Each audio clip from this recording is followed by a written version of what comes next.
Aladdin Story Part 8. The Grand Vizier's son, who was almost perished with cold by standing in his thin undergarment all night, no sooner heard the knocking at the door than he got out of bed and ran into the robing chamber, where he had undressed himself the night before. The Sultan, having opened the door, went to the bedside, kissed the princess on the forehead, but was extremely surprised to see her look so melancholy. She only cast at him a sorrowful look, expressive of great affliction. He suspected there was something extraordinary in this silence, and thereupon went immediately to the Sultaness's apartment, told her in what a state he found the princess, and how she had received him. "Sire," said the Sultaness, "I will go and see her. She will not receive me in the same manner." The princess received her mother with sighs and tears, and signs of deep dejection. At last, upon her pressing on her the duty of telling her all her thoughts, she gave to the Sultaness a precise description of all that happened to her during the night. On which the Sultaness enjoined on her the necessity of silence and discretion, as no one would give credence to so strange a tale. The Grand Vizier's son, elated with the honor of being the Sultan's son-in-law, kept silence on his part, and the events of the night were not allowed to cast the least gloom on the festivities on the following day, in continued celebration of the royal marriage. When night came, the bride and bridegroom were again attended to their chamber with the same ceremonies as on the preceding evening. Aladdin, knowing that this would be so, had already given his commands to the genie of the lamp. And no sooner were they alone than their bed was removed in the same mysterious manner as on the preceding evening, and having passed the night in the same unpleasant way, they were in the morning conveyed to the palace of the Sultan. Scarcely had they been replaced in their apartment than the Sultan came to make his compliments to his daughter, when the princess could no longer conceal from him the unhappy treatment she had been subjected to, and told him all that had happened, as she had already related it to her mother.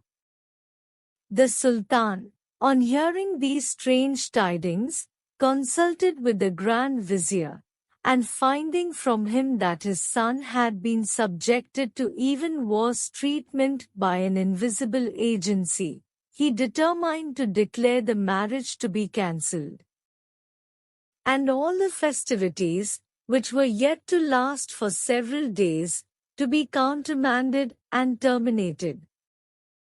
This sudden change in the mind of the Sultan gave rise to various speculations and reports. Nobody but Aladdin knew the secret, and he kept it with the most scrupulous silence. And neither the Sultan nor the Grand Vizier, who had forgotten Aladdin and his request, had the least thought that he had any hand in the strange adventures that befell the bride and bridegroom. On the very day that the 3 months contained in the Sultan's promise expired, the mother of Aladdin again went to the palace, and stood in the same place in the divan. The Sultan knew her again, and directed his vizier to have her brought before him. After having prostrated herself, she made answer, in reply to the Sultan, "Sire, I come at the end of 3 months to ask of you the fulfillment of the promise you made to my son." The Sultan little thought the request of Aladdin's mother was made to him in earnest, or that he would hear any more of the matter. He therefore took counsel with his vizier, who suggested that the Sultan should attach such conditions to the marriage that no one in the humble condition of Aladdin could possibly fulfill.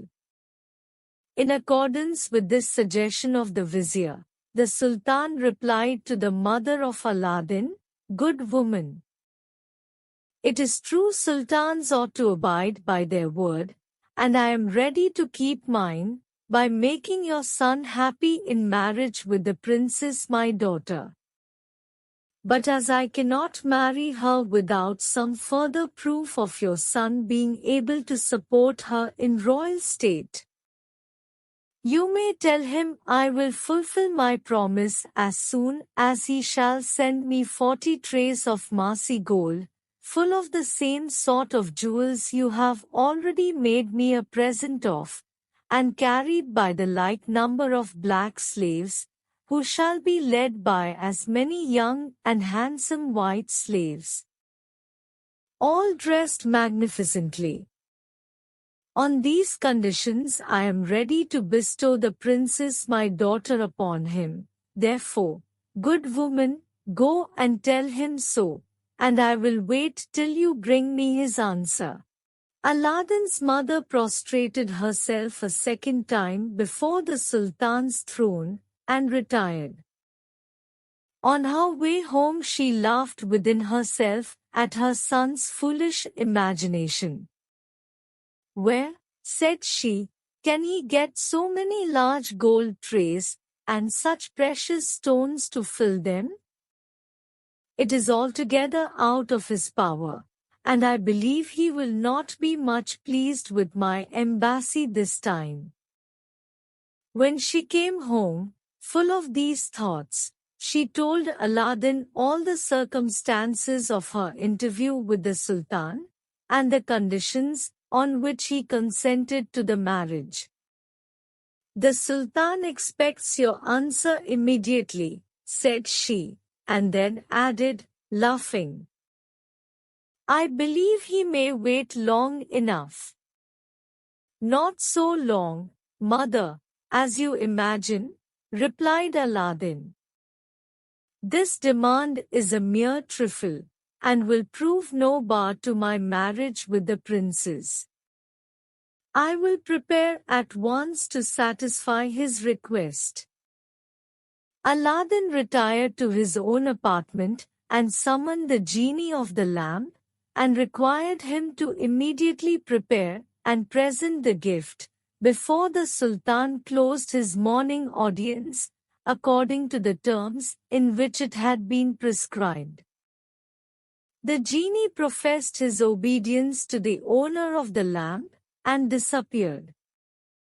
Within a very short time, a train of 40 black slaves, led by the same number of white slaves, appeared opposite the house in which Aladdin lived.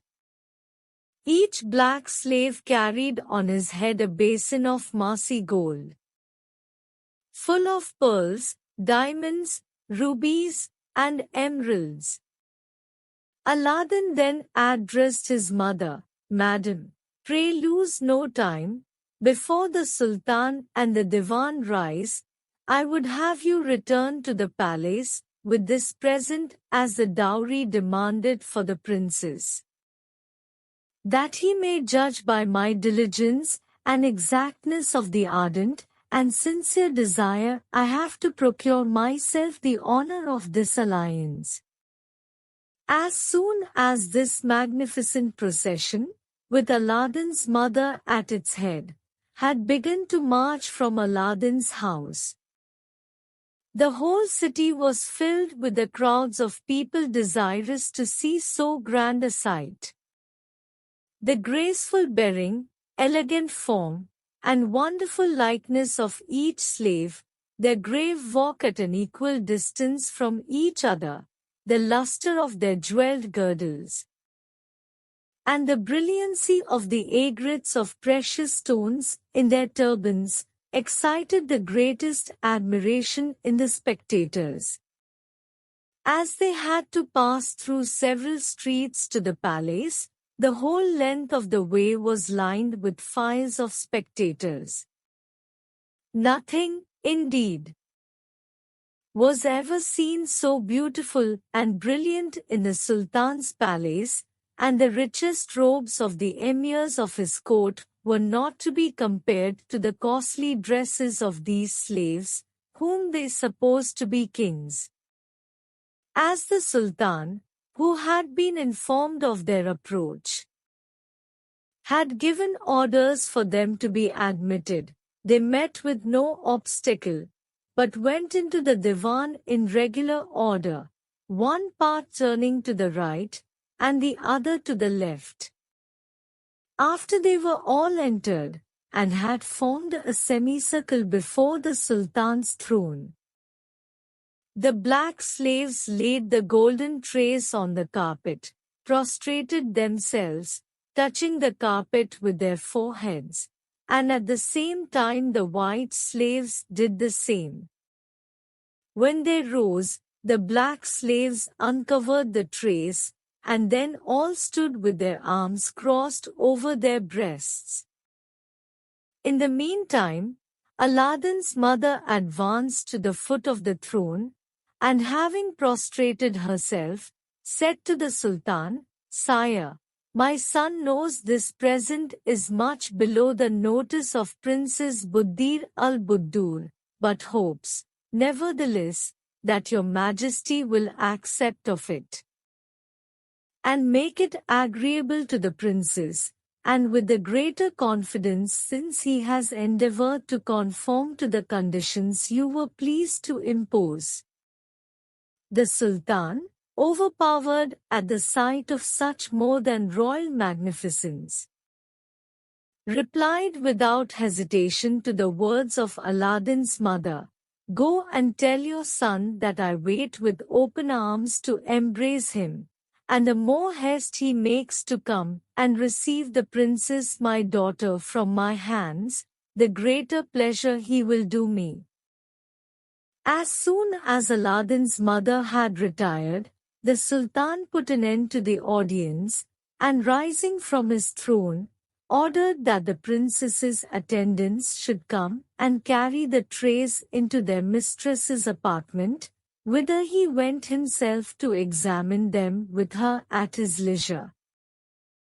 The 80 slaves were conducted into the palace, and the Sultan, telling the princes of their magnificent apparel, ordered them to be brought before her apartment, that she might see through the lattices. He had not exaggerated in his account of them. In the meantime Aladdin's mother reached home, and showed in her air and countenance the good news she brought her son. "My son," said she, "you may rejoice, you are arrived at the height of your desires.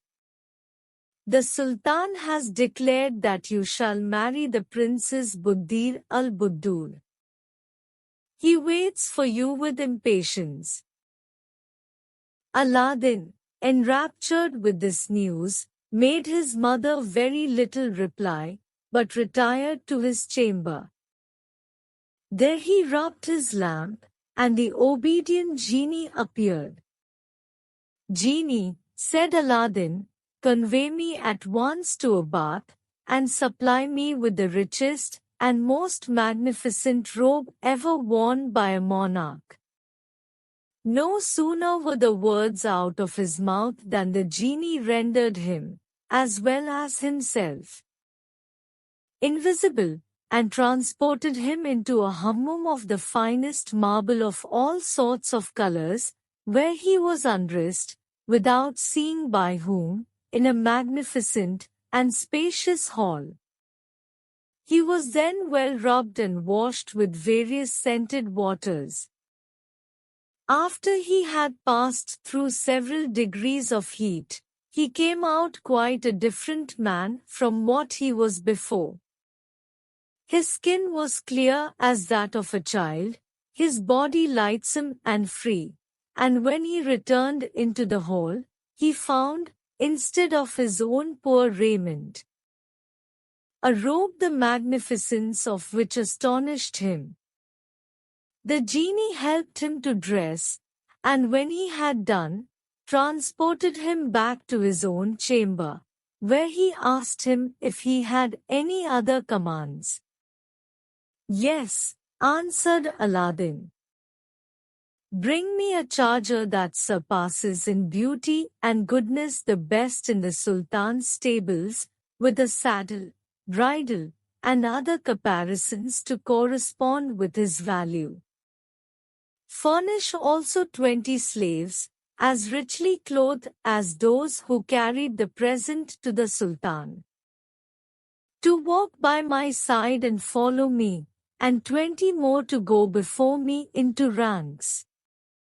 Besides these, bring my mother 6 women slaves to attend her, as richly dressed at least as any of the princes Buddir al-Buddurs, each carrying a complete dress fit for any sultaness. I want also 10,000 pieces of gold in 10 purses. Go, and make haste." As soon as Aladdin had given these orders, the genie disappeared, but presently returned with the horse, the 40 slaves, 10 of whom carried each a purse containing 10,000 pieces of gold, and 6 women slaves, each carrying on her head a different dress for Aladdin's mother, wrapped up in a piece of silver tissue, and presented them all to Aladdin. He presented the 6 women slaves to his mother, telling her they were her slaves, and that the dresses they had brought were for her use. Of the 10 purses Aladdin took 4, which he gave to his mother, telling her those were to supply her with necessaries.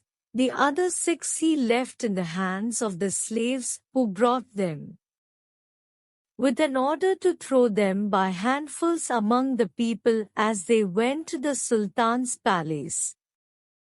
The 6 slaves who carried the purses he ordered likewise to march before him, 3 on the right hand and 3 on the left. When Aladdin had thus prepared himself for his first interview with the Sultan, he dismissed the genie, and immediately mounting his charger, began his march, and though he never was on horseback before, appeared with a grace the most experienced horseman might envy. The innumerable concourse of people through whom he passed made the air echo with their acclamations, especially every time the 6 slaves who carried the purses threw handfuls of gold among the populace.